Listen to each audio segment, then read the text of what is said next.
말씀에 은혜가 되시기를 바랍니다.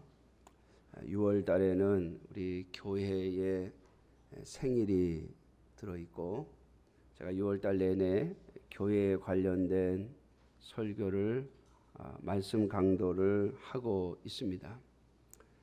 자, 오늘 본문의 내용은 모세를 이어서 이스라엘 백성들의 지도자가 된 여호수아가 이스라엘 백성들을 이끌고 가나안 땅을 점령했습니다. 하나님의 역사하심으로 가나안 땅을 점령했고 그리고 이제 세월이 30년이 지났습니다. 대략 여호수아가 80세쯤 이스라엘 백성들의 지도자가 된 것으로 보이며 그는 110세에 죽었기 때문입니다. 가나안 땅을 점령하기 시작한 지 약 30년의 세월이 흐른 뒤에 이제 여호수아는 자신의 생명이 끝나감을 느꼈고 또 알았습니다. 그래서 그는 이스라엘 백성들의 지도자들을 전부 모아놓고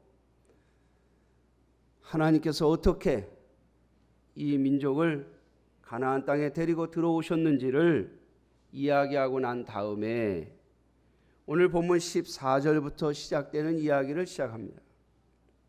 그러므로 이제는 여호와를 경외하며 온전함과 진실함으로 그를 섬기라.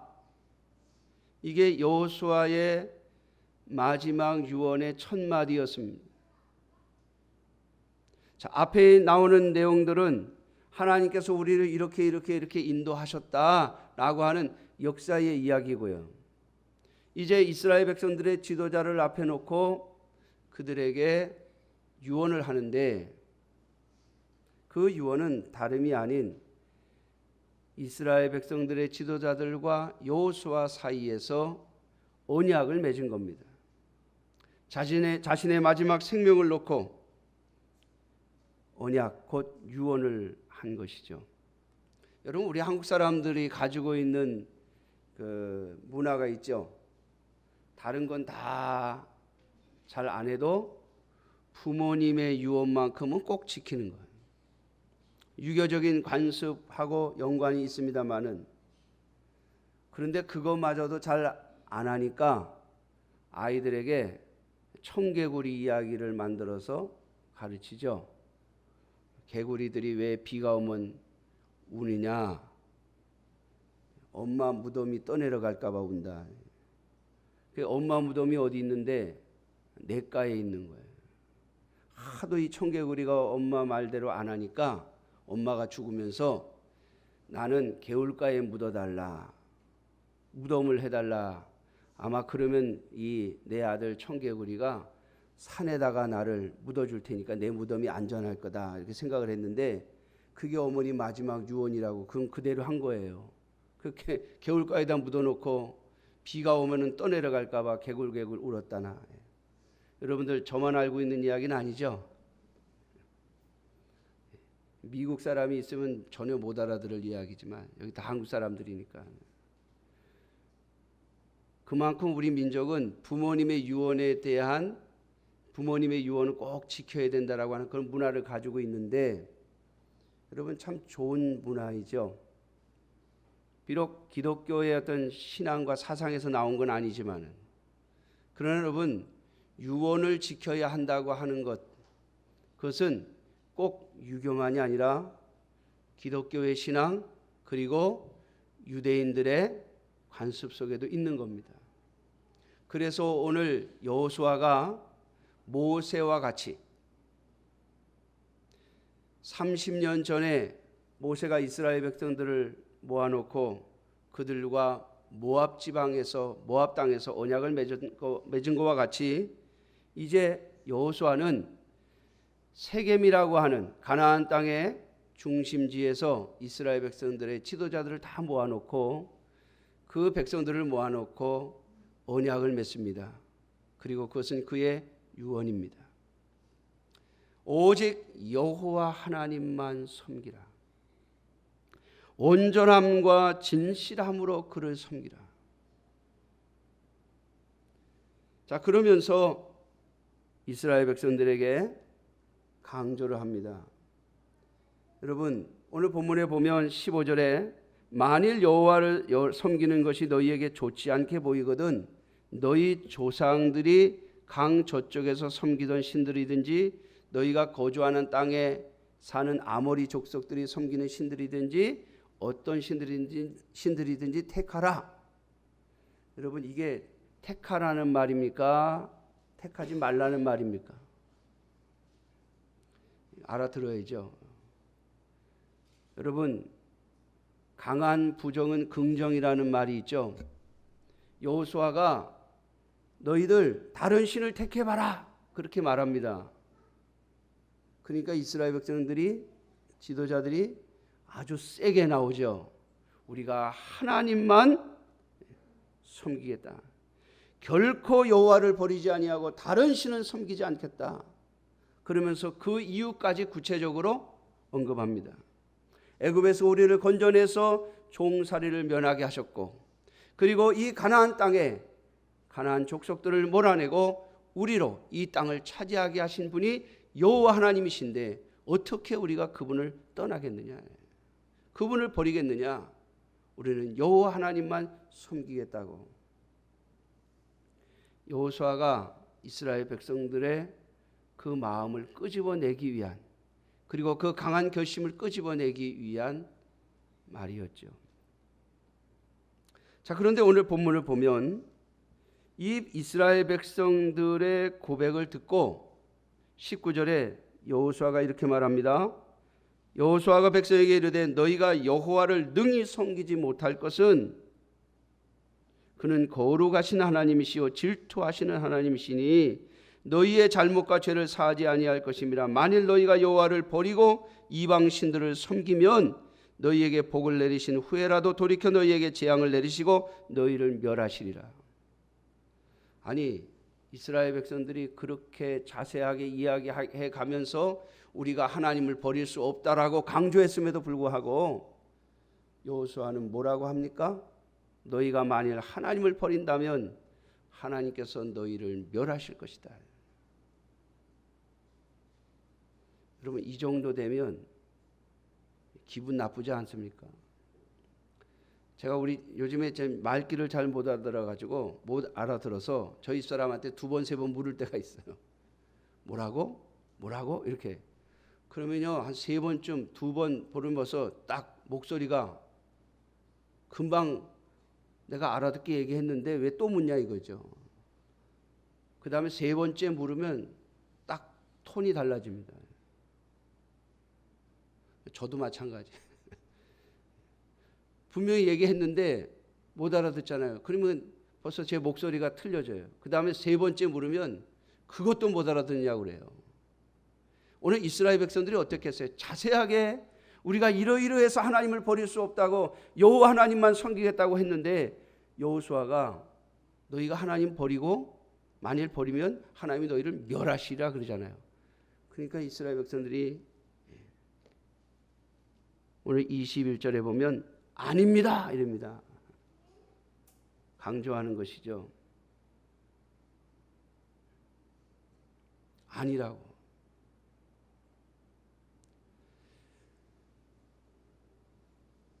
그러면서 우리가 여호와 하나님을 섬기겠다고 다시 한번 강조해서 또 맹세를 합니다.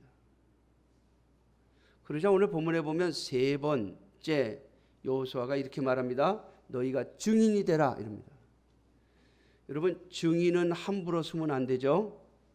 우리나라 법체계하에서도 위증죄를 지으면 감옥에 갇히는 경우가 많습니다. 그 벌이 크다라고 하잖아요. 여러분, 이 증인을 쓰라는 말은 너희가 한 말에 대하여 책임을 지라 이 말이에요. 그냥 말로 2번 3번 하는 게 문제가 아니라 너희가 한 말에 대해서 너희가 책임을 지라는 말이에요. 그 말을 어겼을 때에는 반드시 그 대가를 지불받으라는 뜻이에요. 그러자 이스라엘 백성들이 강조합니다. 우리가 증인이 되었습니다. 증인이 되겠다고 스스로 말합니다. 자, 그러자 오늘 여러분 23절 우리 다 같이 한번 읽어보시겠습니다. 24장 23절 다 같이 읽어보겠습니다. 시작. 여호수아가 이르되 그러면 이제 너희 중에 있는 이방 신들을 치워버리고 너희의 마음을 이스라엘의 하나님 여호와께로 향하라 하니 아멘. 이게 말이 좀 이상하지 않아요?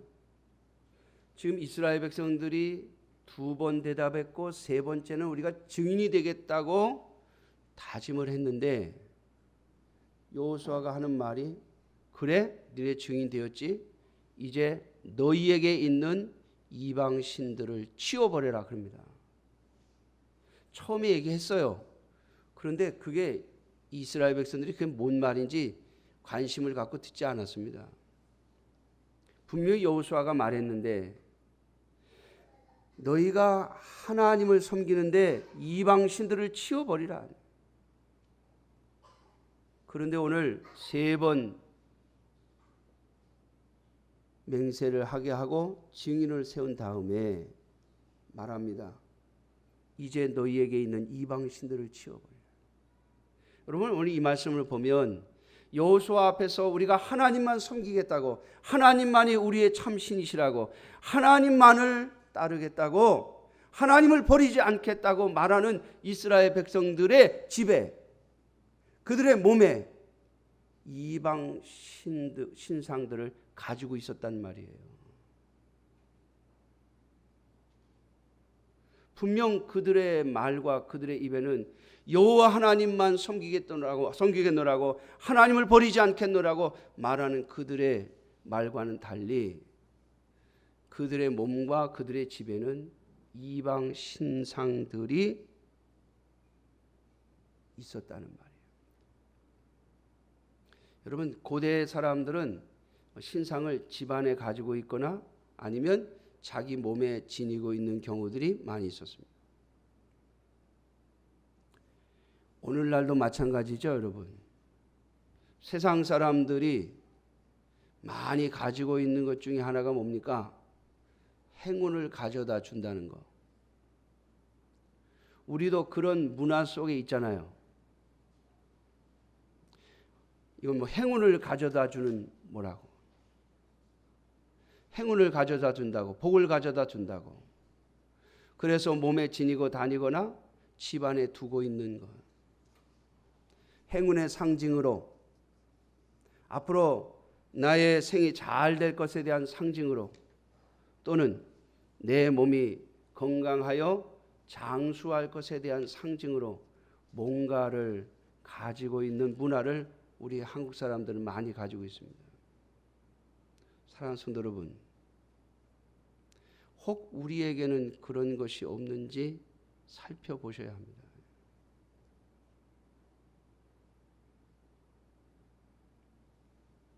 간혹 보면 우리 믿는 사람들은 자동차에다가 십자가를 걸고 다니죠. 옛날에는 자동차 뒤에다가 물고기 모양의 그 예수님을 상징하는 그 상징물을 붙이고 다니는 사람도 있었어요. 여러분, 그 십자가와 그 물고기 문양들이 나를 지켜줄 거라고 생각하시면 우상입니다. 우리가 십자가를 몸에 지니거나 어디에 붙이거나 교회에도 붙이는 이유는 그것이 우리에게 복을 가져다 주는 상징물이기 때문이 아닙니다. 내가 그리스도의 사람이라고 하는 표시죠. 나는 그리스도인입니다. 나는 예수 그리스도의 사람입니다. 라고 하는 표시로 붙여가는 것이지 그것이 나에게 나에게 오늘 화를 막아주는 재앙을 막아주는 어떤 상징물이 아니란 말이에요. 십자가를 걸어놨으니까 교통사고 안 날 거야. 여러분, 제가 어디 보니까 안 믿는 사람들은요, 차 트렁크 뒤에 북어 대가리 붙이고 다니더라고요. 누가 와서 들이받지 말라고. 그 언제 붙이냐 그랬더니 차 사가지고 고사 지낼 때 거기다 붙인대요. 그거랑 뭐가 달라요? 북어 붙여놨으니까 누가 와서 들이받지 않겠다 이거 하고, 내가 십자가를 걸어놓으니까 누가 와서 들이받지 않는다 이거하고 뭐가 달라요? 우리는 우리도 모르는 사이에 이스라엘 백성들이 몸에 지니거나 가정에 두었던 이방 신상들을 가지고 있습니다. 잊지 마십시오. 교회에서 사용하는 모든 상징물들, 특별히 십자가와 같은 이런 상징물들은 내가 그리스도임을 표시하는 표식이지 나에게 재앙이 오지 않고 복이 오게 하는 표식이 아니에요.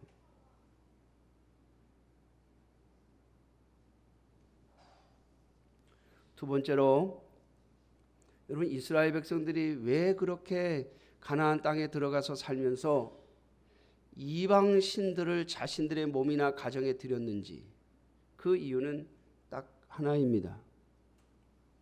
그들이 사는 사명을 잊어버렸기 때문입니다. 그들의 삶의 목적을 잊어버렸기 때문입니다. 여러분, 이스라엘 백성들에게 주신 하나님께서 주신 삶의 사명은 그들이 하나님을 자신들의 신으로 고백하면서 그 하나님의 말씀인 율법을 따라 사는 것, 그것이 그들에게 주어진 사명이었어요. 그런데 수많은 이스라엘 백성들이 자신들의 삶의 목적을 하나님과 하나님의 말씀이 아닌 자신에게 올 복, 이 땅에서의 복, 그것을 자신의 삶의 목적으로 바꾸어 버렸기 때문입니다. 그걸 바꾸니까, 그 목적을, 삶의 목적을 바꾸니까 이 우상들이 필요한 거예요. 여러분, 하나님은 어떠십니까? 우리에게 하나님을 나타내는 어떠한 형상도 만들지 말라고 하시지 않습니까? 하나님은 우리에게 어떤 형상도 남겨주시지 않지 않았습니까? 그러니까 우리 눈과 손에 잡히는 게 없는 거예요. 왜? 하나님은 보이지 않는 분이시며 우리를 창조하신 분이심을 가르치기 위함이죠. 그런데 이스라엘 백성들은 가나안 땅에 들어가서 너무나도 쉽게 가나안 족속들이 가지고 있는 우상들을 자신의 몸이나 자신의 가정에 들여놓음으로써 그들에게 복이 오고 행운이 오고 그리고 재앙이 물러가기를 기대했습니다. 사랑하는 성도 여러분, 그래서 오늘 여호수아가 이스라엘 백성들을 앞에 놓고 이렇게 강조하는 겁니다. 하나님이 어떤 분이시냐? 그 하나님을 잊어버리지 말고 그 하나님만을 섬기자고요.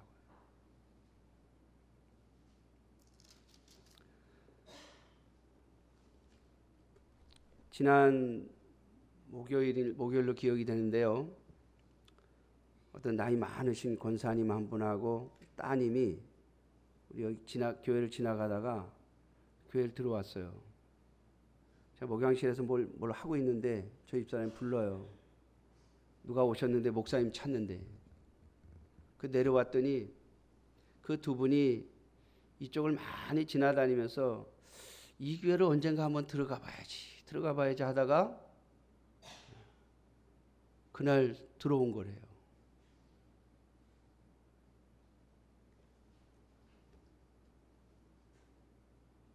그래서 그 두 분을 붙잡고서 이야기를 하는데, 되게 찾아오신 분들이 묻는 게 몇 가지 있어요. 이 교회가 세워진 지 얼마 됐냐 이런 거 물어봐요. 왜냐하면 우리 교회는 겉에서 보면 지은 지 얼마 안 된 것처럼 보이거든요. 지금 18년이 됐는데 페인트가 좀 벗겨진 거 빼놓고는 이게 겉이 많이 더럽지 않으니까 지은 지 얼마 안 된 것 같거든요. 또 우리 교회는 시골 교회 같은 냄새가 잘 안 나요. 이제 옛날 빨간 벽돌로 해가지고 옛날 돌 붙이고 이렇게 예배당이 있어야 이 교회는 오래됐나 보다 이렇게 생각할 텐데, 요즘 교회들이 잘 짓지 않는 그 형태로 지어놓으니까 얼마 안 된 교회처럼 느껴지고, 또 들어오신 분들이 꼭 물어보는 게 있어요. 교인이 얼마나 되느냐, 몇 명이나 되느냐고. 이런 질문에 제가 답을 하면서 이 교회, 우리 교회 역사에 대해서 쭉 이야기를 했는데, 그 나이 드신 권사님과 그리고 그 따님이신 그 집사님으로 제가 생각을 합니다만은 그 두 분이 울더라고요. 그 어머님은 이러면서 울었어요. 아, 지금도 이런 교회가 있습니까? 그 따님은 요즘 교회들이 다 많이 망가져서 교회다운 교회를 찾기가 쉽지 않다 이러면서 울더라고요. 그러면서 요즘 젊은 성도들이 우리 어머님 시대의 신앙을 쫓아가지 못하는 것이, 그때의 신앙 모습을 갖고 있지 못한 것이 참 안타깝다 그래요. 그러면서 울어요. 제가 그 따님 되신 집사님에게 그랬어요. 집사님, 교회는 계속 하향 곡선으로 내려갈 겁니다. 한국교회는 지금 내려가는 중이에요. 그런데 이 내려가는 시기에도 우리가 감당해야 될 사명이 있습니다. 하나님은 교회가 전체적인 분위기, 전체적인 모습 속에서 교회가 침체돼가는 상황 속에서 신앙을 지키고 믿음을 지키고 하나님을 온전히 섬겼던 자들을 통해서 다시 교회가 부흥할 수 있는 시대를 만들어 가실 겁니다.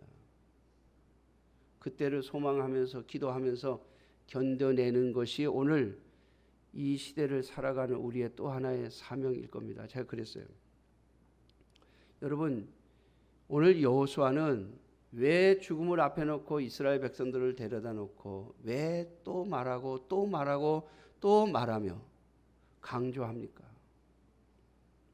이스라엘 백성들이 벌써 가나안 땅에 들어온 지 30년이 됐는데 벌써 그들의 신앙이 우상을 품는 쪽으로 가고 있는 것을 보았기 때문에, 여호수아가 이스라엘 백성들을 강력하게 끌고 들어왔기 때문에 그들은 여호수아의 말에 토를 달지 않고 따라오고 있습니다. 그러나 뒤로는 몰래 벌써 집안의 몸에 우상을 지니기 시작한 거예요. 여러분, 오늘날 우리 한국교회의 모습하고 비슷하지 않습니까? 한국교회가 막 부흥하던 게 70년대 후반, 80년대, 90년대까지 한 20년, 30년. 제가 전에도 말씀드렸습니다만 1992년도인가 제가 그 주일학교 연합회 총무라는 그 일을 교회에서 했어요. 여러 교회들을 통합해서 주일학교 연합회 하는 그 일에 총무 역할을 했는데요. 제가 2년 동안 했는데 첫 해에 있었던 교회가 2년째 되던 해에 없어지는 교회가 생기더라고요. 제가 그걸 보고 깜짝 놀랐어요.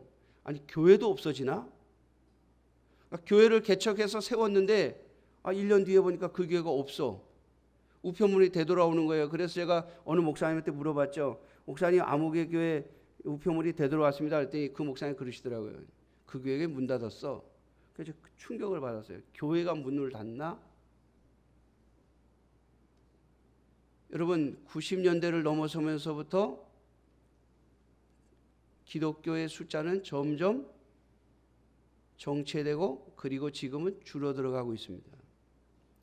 매스컴에서는 어느 교회가 부흥했다, 어느 교회가 부흥했다 그러지만은 그 교회가 부흥한 만큼 다른 교회 숫자들이 줄어들거나 아니면 교회가 없어지고 있어요. 여러분, 이미 우리 한국교회, 아니 저와 여러분들 속에 많은 우상이 들어와 있지 않은지 우리 자신을 살펴보셔야 합니다. 이게 오늘날 우리가 하나님의 교회 성도들로서 가져야 할 사명이에요. 저는 오늘 우리 교회의 성도들에게, 오늘 하나님의 은혜로 말미암아 이곳에 와 있는 여러분들에게 이 여호수아의 유언을 따라서 우리가 무엇을 기도해야 하며 또 무슨 생각을 하면서 살아야 하는지를 한 번 더 생각해 보기를 주님의 이름으로 축원합니다. 자, 이스라엘 백성들이 가지고 있었던 이방 신들, 그것은 형태적인 것뿐만이 아니라 그들의 사고, 하나님의 백성으로 부름받아 하나님이 주신 삶의 목적을 위하여 산다라고 하는 그 목표가 없어졌다는 거예요. 여러분, 오늘날 하나님의 교회 성도들, 저와 여러분들에게 과연 이 땅에서 성공하고 잘 되는 것 외에 그런 목표가 아닌 하나님의 나라, 하나님의 교회, 하나님의 백성으로서의 삶의 목적을 가지고 있는지 우리 스스로에게 물어봐야 할 것입니다. 여러분, 교회는요, 4가지 사명이 있습니다. 오늘 그 사명 속에 여러분들의 인생의 목적과 사명이 함께 있기를 주님의 이름으로 축원합니다. 교회는 첫째요, 예배의 사명이 있습니다. 교회는 예배를 드리는 곳이, 예수 그리스도를 믿는 자들이 모여서 함께 하나님께 예배하는 곳이, 적어도 주일 예배만큼은 빼먹지 않겠다고 하는 각오가 여러분들에게 또 한 번 있기를 주님의 이름으로 축원합니다. 오늘날 주일을 너무나도 쉽게 건너뜁니다. 예배를 안 드리고도 괜찮다면 그건 큰 문제입니다. 적어도 주일에 예배에 참석하지 못했을 때 우리의 심령이 꿈찔꿈찔해야 돼요. 내가 오늘 예배를 드리지 않고 어떻게 한 주간을 살아갈 수 있을까라고 하는 심령이 우리 속에서 있어야 된다 이 말이에요. 두 번째 교회의 사명은 교육입니다. 여러분, 하나님의 말씀으로 우리 스스로를 교육하지 않으면, 내가 교회는 가는데 예배는 드리는데 하나님의 말씀으로 내가 교육을 받지 않는다. 그저 교회 가서 1시간 때우고 왔다든지 아니면 그냥 1시간 지내고 왔다든지, 그러면 그건 교회로서의 모습이 아니죠. 그래서 교회는 여러 예배가 있어요. 주일 오후 예배 그리고 수요일 예배 같은 경우는 제가 성경을 정해놓고 순서대로 가는 경향이 있습니다. 여러분, 이건 또 하나의 교육입니다. 주일날 낮에 듣는 설교, 그 한 편의 설교로 모든 것을 끝낼 것이 아니라 여러분, 성경을 순서대로 또 말씀을 그 의미를 생각해 가면서 교육을 받는 시간이 여러분들에게 있어야 된다는 말이에요. 그래서 주일학교라는 게 있습니다. 교회는 어떤 교단에서는 교회학교라고도 말하죠. 여러분, 교회는 교육을 받는 곳입니다. 그러므로 여러분들의 신앙이 교육을 통해서 성장하셔야 돼요. 세 번째로 교회가 갖고 있는 사명은 전도입니다. 여러분, 전도는 우리가 믿지 않는 사람들에게 복음을 전하는 것과 그리고 선교사들을 도와 선교하는 것을 가리켜서 전도라고 말할 수 있습니다. 교회는 반드시 성장하면 전도함과 선교함이 있어야 돼요. 그게 교회의 사명입니다. 마지막 네 번째로 교회는 교제가 있어야 됩니다. 교제. 이걸 다른 말로 친교라고도 하고요, 교제라고도 말하는데, 이 교제는 성도들 간의 이 교제, 성도들 간의 이 서로 교제하고 같이 나누고 하는 것과 함께 교회의 봉사가 들어 있습니다. 여러분, 교회라고 하는 것은 참 특이한 곳이죠. 교회가 어떤 곳입니까? 헌금도 하고 봉사도 해요. 여러분들의 육신을 위해서 주는 건 없어요. 뭐 우리 교회에서 줄 수 있다는 것은 기껏해야 점심 한 끼잖아요. 여러분 육신적으로 교회에서 받아가는 게 뭐가 있어요? 점심 한 끼밖에 더 있어요. 요즘에는 원두 커피도 드립니다.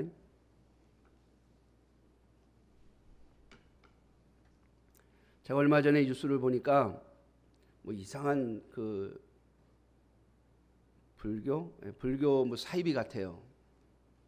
뭐 전국에 어마어마한 절을 해놨는데 거기서 그 절에 다니던 신도들이 막 시위를 하더라고요. 그 인터뷰를 하는 걸 제가 뉴스에서 보니까 자기는 3억 얼마를 갖다 바쳤는데 속았다. 어떤 사람은 뭐 몇십억을 갖다 바쳤는데 속았다. 막 이러면서 그 이제 돈을 내놓으라는 거죠. 그 왜 그렇습니까? 뭔가 거기다 바라는 게 있는 거예요. 내가 이걸 내면 뭔가가 올 거다라고 생각했는데 그걸 못 받게 생겼다고 생각하니까 돈을 내놓으라는 거예요. 여러분, 근데 거기에 보니까 그 불교에서는 뭐 시주라고 하던가요? 하여튼 그 시주를 많이 하면 그 극락에서 뭐 두 번째, 세 번째 자리에 가서 앉는다고 그러더래요. 그걸 믿고 헌금을 잔뜩 한 거예요. 시주를. 근데 나중에 보니까 아닌 것 같은 거예요. 그러니까 돈을 내놓으라는 거예요. 여러분들 다 하나님의 교회 다니시는데 교회는 절대 그렇게 헌금하라고 가르치면 그거 다 이단이에요. 뭐 하나님 앞에 헌금하면 이런 복을 주고 뭐 이런 복이 온다? 여러분 성경에 그런 말씀은 없어요. 그러니까 뭔가 대가를 바라고 헌금을 하시려는 마음이 있으면 하지 마세요. 하나님 원하시지도 않고 하나님 무엇을 주신다고 약속하신 적이 없어요. 교회에서 드리는 모든 헌금은 내가 받은 구원의 은혜 때문에, 이미 받은 구원의 은혜 때문에, 그리고 내가 하나님의 교회의 봉사자로서 성도들과의 교제와 친교를 위하여 드리는 거예요. 그 외에 무엇을 주겠다고 하나님이 약속하신 적도 없고 저도 그런 약속을 한 적이 없어요. 그러므로 사랑하는 성도 여러분, 잘 보셔야 합니다. 속으시면 안 돼요.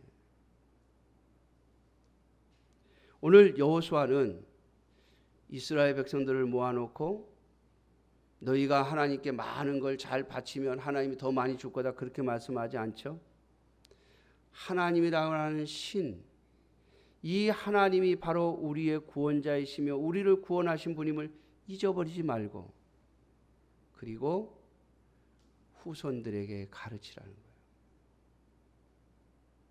이게 여호수아가 마지막 남긴 유언입니다. 사랑하는 성도 여러분, 오늘 저와 여러분들이 이 땅에서 하나님의 교회의 성도들로서 하나님 앞에 부름받은 교회의 지체로서 우리에게 주신 이 교회의 사명을 잘 감당하는 것이 여러분들의 인생의 목적이 되기를 주님의 이름으로 축원합니다. 하나님께 영광을 돌린다는 것이 뭐예요? 여러분, 우리는 하나님께 헌금을 많이 드리면 영광을 돌릴 것이라고 생각해요. 아니면 어떤 놀라운 일들을 만들어서 업적을 많이 만들어 놓으면 하나님께 영광을 돌릴 거라고 생각해요. 천만에요. 하나님은 그렇게 영광을 받으시는 법이 없습니다.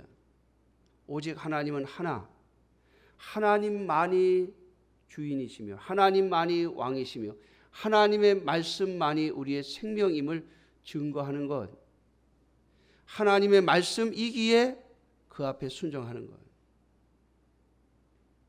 이 세상에 무엇인가를 대가로 주셨기 때문이 아니라 이미 아무런 조건 없이 우리를 구원하신 그 하나님, 그 하나님을 잊지 않고 그 하나님을 증언하는 것, 그것이 우리의 사명이에요.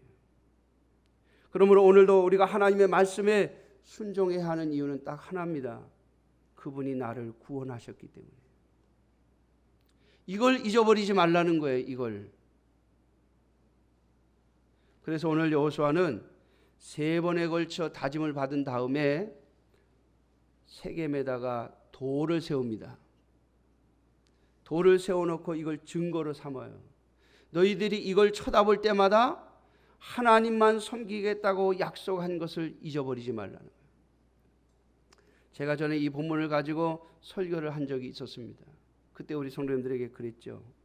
여러분들의 자녀들에게 표식을 남겨놓고 가시라고.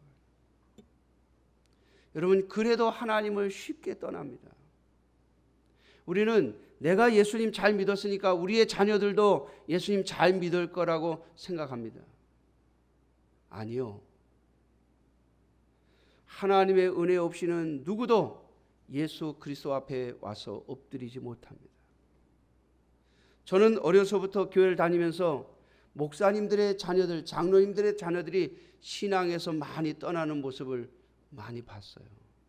여러분, 목사, 장로의 자녀들이라고, 권사의 자녀들이라고 저절로 신앙생활을 하는 줄 아십니까? 천만에요. 하나님의 은혜 없이는 절대 안 됩니다. 그러므로 여러분들 표식을 남겨놓으셔야 돼요. 그들이 하나님을 떠났을 때, 그들이 하나님을 멀리했을 때 하나님으로부터 징계가 임하고 하나님으로부터 책망이 임했을 때 이게 하나님으로부터 오는 거이구나. 내가 우리 아버지와 어머니에게 맹세했었는데, 그분들이 나에게 이런 유언을 했었는데, 내가 그 유언을 지키겠다고 했었는데 그걸 내가 떠났구나. 그러면서 돌아올 수 있도록 표식을 만들어 놓으시라는 거예요. 오늘 여호수아가 이 일을 하고 있습니다. 사랑하는 성도 여러분, 오늘날 우리가 하나님의 교회로서 우리 교회 또한 우리의 다음 세대들에게 표식을 남겨놓아야 할 것입니다. 그것이 우리의 후손들과 또 우리의 다음 세대들이 하나님의 은혜에서 멀리 떠나지 않는 방법입니다. 이미 하나님의 교회는 침체로 가고 있습니다. 많은 믿음의 후손들이 교회를 점점 멀리하게 될 것입니다. 그러나 사랑하는 성도 여러분, 적어도 내 자녀들만큼은 그 하나님에게서 우리를 구원하시고 우리에게 생명을 주신 그 하나님에게서 멀리 떨어지지 않도록, 적어도 내가 섬기던 이 교회는 타락해가는 시대 속에서 다른 교회들처럼 하나님으로부터 멀리 떨어지지 않도록, 그 속에 우상이 거하지 않도록 기도하며 표식을 남겨두어야 하지 않겠는가? 그것이 바로 오늘 저와 여러분들 하나님의 교회로 부름받은 우리의 사명이어야 할 것입니다. 여호수아가 감당했던 이 일들이 오늘 우리들의 삶 속에서도 온전히 일어나기를 주님의 이름으로 축원합니다. 기도하겠습니다. 자비로우신 아버지 하나님, 우리가 가진